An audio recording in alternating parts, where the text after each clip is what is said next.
Assalamualaikum dan salam sejahtera kepada Prof dan rakan-rakan. Kami dari kumpulan 3, kami memilih soalan 1 iaitu wabak COVID-19 dari pandangan sains sosial. Okey, ini merupakan ahli kumpulan 3 iaitu saya, Eri Hazri bin Nodrin, nombor metrik 281703, Nur Anis Natasha binti Zamri 284789, Siti Hawa binti Rosli 286174, Nur Amira binti Abdul Manan 288651. Okey, perbentangan kami bermula dengan pengenalan dulu apa itu masuk COVID-19, berlaku pada tahun bila dan di mana, dan kemudian kepada latar belakang masalah, apa yang persoalan dan masalah yang sering ditimbul ketika COVID-19 ini muncul. Kemudian perbincangan isi mengapa dan bagaimana COVID-19 ini muncul, kesan kepada orang yang menghadapi COVID-19 dan tindakan yang diambil oleh kerajaan, dan yang terakhir ialah kesimpulan apa yang boleh dapat dirumuskan melalui COVID-19 ini. Okay, kita mula daripada pengenalan. Pandemik COVID-19 adalah wabak global coronavirus pada tahun 2019 akibat sindrom pernafasan akut teruk coronavirus 2 ataupun SARS-CoV-2. Wabak ini dia mula-mula dikesan di Wuhan, wilayah Hubei, China. Selepas 3 bulan, ia telah diiktiraf sebagai pandemik oleh Pertubuhan Kesihatan Sedunia, World Health Organization, WHO. Sehingga 6 Oktober 2020, sebanyak 36 juta kes telah dilaporkan di seluruh dunia, melibatkan lebih 1 juta kematian. Di Malaysia sahaja, sebanyak 13,504 kes telah dilaporkan dengan sebanyak 141 kematian. Latar belakang masalah. Apakah soalan dan masalah yang sering ditanya oleh rakyat? Contohnya, apakah perubahan dalam gejala dan tanda jangkitan coronavirus? Adakah generasi muda kebal terhadap jangkitan coronavirus? Telah menemui penawar untuk COVID-19 adakah? Adakah perintah kawalan pergerakan, topeng muka dan face shield berkesan dalam mencegah jangkitan COVID-19 dan banyak lagi. Kesemua persoalan dan masalah ini boleh diselesaikan menggunakan teori sains sosial yang akan dibincangkan melalui perbincangan isi. Seterusnya adalah sebab-sebab COVID-19 muncul. Terdapat 2 sebab, iaitu yang pertama, virus tersebut bersifat zoonotik. Yang kedua, virus tersebut berkeupayaan untuk bermutasi dengan lebih cepat. Zoonotik merupakan virus yang menjangkiti haiwan kepada haiwan lain sehingga menjadikan sebagai perumah baru lalu menyebarkan kepada manusia. Seperti yang kita tahu, Wuhan merupakan pusat makanan eksotik seperti kelawar dan tenggiling. Daerah ini didakwa menjadi punca kepada penyebaran COVID-19 di seluruh dunia.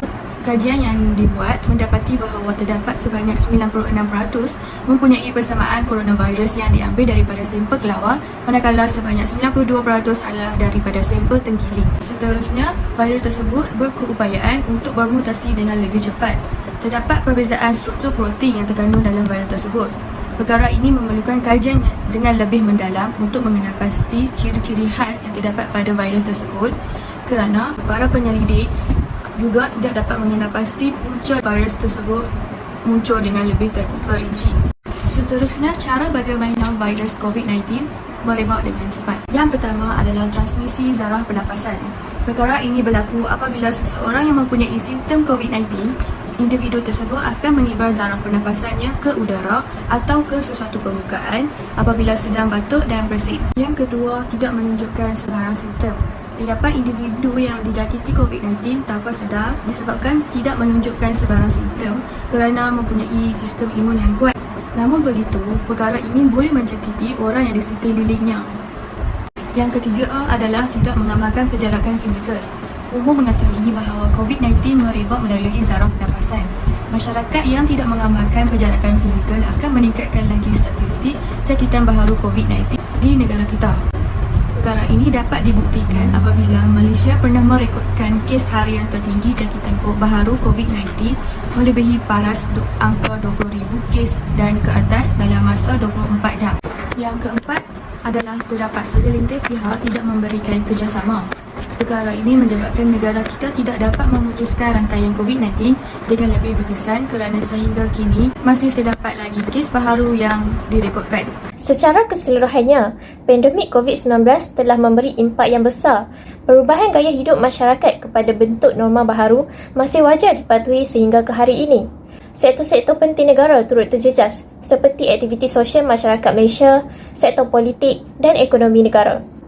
Sebuah kajian sosiologi menunjukkan perubahan gaya hidup kepada norma baharu telah banyak memberi impak terhadap aktiviti sosial masyarakat di Malaysia.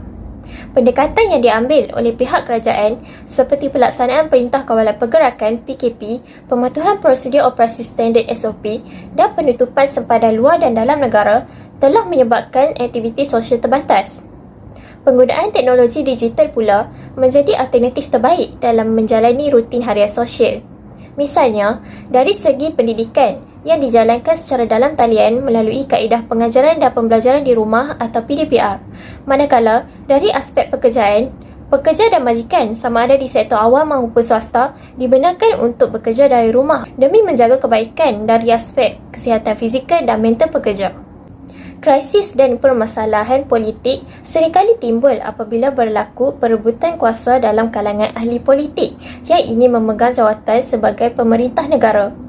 Kemelut politik juga berlaku apabila pihak atasan yang patut menunjukkan contoh yang terbaik kepada masyarakat tidak mematuhi SOP yang ditetapkan oleh pihak kerajaan. Contohnya, situasi PRN Sabah dijalankan tanpa pematuhan SOP menjadi punca utama peningkatan kes COVID-19. Sikap kegilaan kuasa ahli politik telah menyebabkan kesejahteraan masyarakat dan segala usaha oleh barisan hadapan dalam menangani krisis pandemik COVID-19 telah gagal. Akhir sekali, sektor ekonomi yang merupakan penyumbang terbesar negara Malaysia turut terjejas waktu penularan pandemik COVID-19. Kadar pengangguran dalam sektor perkhidmatan meningkat selama 510,000 orang pada hujung bulan Disember 2019. Sebuah tinjauan khusus berkenaan kesan COVID-19 kepada ekonomi dan individu telah merekodkan kehilangan pekerja tertinggi dalam kalangan pekerja industri makanan dan minuman sebanyak 35.4%, industri pertanian pula 21.9%, manakala 11.8% bagi sektor pembinaan. Kegiatan ekonomi lain seperti pelancongan, hiburan, perdagangan dan perniagaan turut terkesan. Antara langkah yang telah dilaksanakan oleh pihak kerajaan bagi menangani penularan wabak COVID-19 ialah pihak kerajaan telah melaksanakan Perintah Kawalan Pergerakan di seluruh kawasan Malaysia.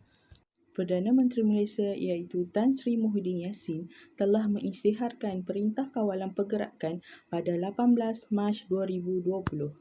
Dalam aspek ini, Perintah Kawalan Pergerakan bermaksud manusia tidak mempunyai kebebasan bergerak dari kawasan A ke kawasan B. Bukan itu sahaja, malah segala kegiatan aktiviti ekonomi dan sosial juga terpaksa dihentikan bagi mengurangkan penularan wabak COVID-19 di Malaysia. Dalam aspek ini juga, rakyat hanya diberi kebenaran untuk keluar ke rumah hanya untuk membeli barang-barang keperluan untuk meneruskan kehidupan sahaja. Pihak kerajaan juga telah mengarahkan anggota-anggota di barisan hadapan untuk bertugas bagi mengurangkan penularan wabak COVID-19 di Malaysia. Anggota-anggota keselamatan seperti anggota polis dan tentera telah diarahkan untuk melakukan sekatan jalan raya di kawasan sempadan negeri dan sempadan daerah. Perintah Kawalan Pergerakan ini diteruskan lagi akibat daripada kes peningkatan penularan wabak COVID-19 di Malaysia. Terdapat pelbagai jenis Perintah Kawalan Pergerakan yang telah dilaksanakan di Malaysia. Antaranya ialah Perintah Kawalan Pergerakan bersyarat, Perintah Kawalan Pergerakan diperketatkan dan sebagainya. Perintah Kawalan Pergerakan ini diteruskan sehingga penghujung tahun 2021. Perdana Menteri Malaysia telah mengarahkan kebenaran rentas negeri dan daerah di seluruh kawasan Malaysia akibat daripada kes pengurangan penularan wabak COVID-19 di Malaysia. Selain daripada Perintah Kawalan Pergerakan, pihak kerajaan juga telah mengambil inisiatif lain bagi mengurangkan penularan wabak COVID-19 di Malaysia.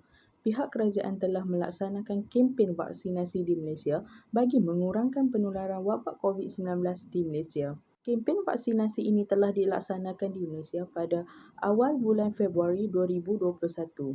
Program vaksinasi ini mempunyai beberapa tahap. Pada tahap pertama, pihak kerajaan telah mengarahkan barisan-barisan hadapan untuk mengambil vaksinasi di kawasan-kawasan berhampiran mereka seperti pusat pemberian vaksin yang terdapat di kawasan berhampiran mereka. Program vaksinasi ini diteruskan kepada peringkat golongan yang berumur dan kemudian diteruskan kepada golongan-golongan remaja dan dewasa. Terdapat pelbagai jenis suntikan vaksin di Malaysia seperti vaksin Sinovac, Pfizer, AstraZeneca dan sebagainya. Ke awal, pihak kerajaan telah mengarahkan rakyat di negara Malaysia untuk mengambil 2 dos suntikan vaksin bagi melengkapi suntikan vaksin. Namun, pada penghujung tahun 2021, pihak kerajaan Malaysia telah mengarahkan bahawa rakyat Malaysia boleh mengambil suntikan ketiga atau lebih dikenali sebagai suntikan booster. Pihak kerajaan Malaysia telah mendapati bahawa dengan pengambilan suntikan vaksin, kes penularan wabak COVID-19 di Malaysia dapat dikurangkan. Selain daripada pihak kerajaan, rakyat Malaysia juga memainkan peranan yang penting bagi mengurangkan penularan wabak COVID-19 di Malaysia. Sebagai rakyat Malaysia yang prihatin, kita perlulah mematuhi segala arahan yang dikeluarkan oleh pihak kerajaan. Sebagai contoh, ketika Perintah Kawalan Pergerakan dilaksanakan di Malaysia, kita sebagai rakyat perlulah kekal di rumah dan tidak melaksanakan sebarang aktiviti ekonomi dan sosial. Selain daripada itu, kita juga perlu mematuhi SOP yang telah dikeluarkan oleh pihak kerajaan. Misalnya, sentiasa memakai pelitup muka ketika keluar, jaga jarak dan sebagainya. Selain daripada itu juga, jika kita mendapati bahawa diri kita mempunyai simptom-simptom awal seperti demam yang berpanjangan, batuk dan sebagainya, kita bolehlah lakukan test COVID di mana-mana klinik kesihatan atau lakukan di rumah sendiri bagi mengetahui adakah kita ini positif ataupun negatif. Jika diri kita mendapati bahawa positif COVID-19, kita perlulah melaporkan keadaan kesihatan kita di aplikasi yang telah disediakan oleh pihak kerajaan, iaitu aplikasi MySejahtera. Kita perlulah kuarantin di rumah dan tunggu sehingga arahan yang dikeluarkan oleh pihak Kerajaan Kesihatan Malaysia. Kesimpulannya, pandemik COVID-19 terus memberi impak yang kuat terhadap ekonomi, perdagangan dan pelancongan, sehingga kini tiada perawatan khusus untuk COVID-19. Di seluruh dunia, banyak ujian klinikal sedang dijalankan untuk mencari ubat dan vaksin COVID-19. Kini, COVID-19 telah pun menjadi endemik dan bukan lagi pandemik. Pada masa yang sama, pengajaran yang kita boleh perolehi daripada tindak balas global terhadap COVID-19 ialah untuk menyediakan dan mengawal penyakit itu bagi dapat menghadapi wabak baharu dan wabak yang akan datang. Akhir sekali, dalam menghadapi pandemik COVID-19, semua rakyat Malaysia harus mengikuti arahan dan nasihat yang dikeluarkan oleh Kementerian Kesihatan dan pakar kesihatan yang diiktiraf dari semasa ke semasa agar dapat kita membendung dan mengatasi masalah kes COVID-19 ini. Itu saja daripada kumpulan 3. Terima kasih.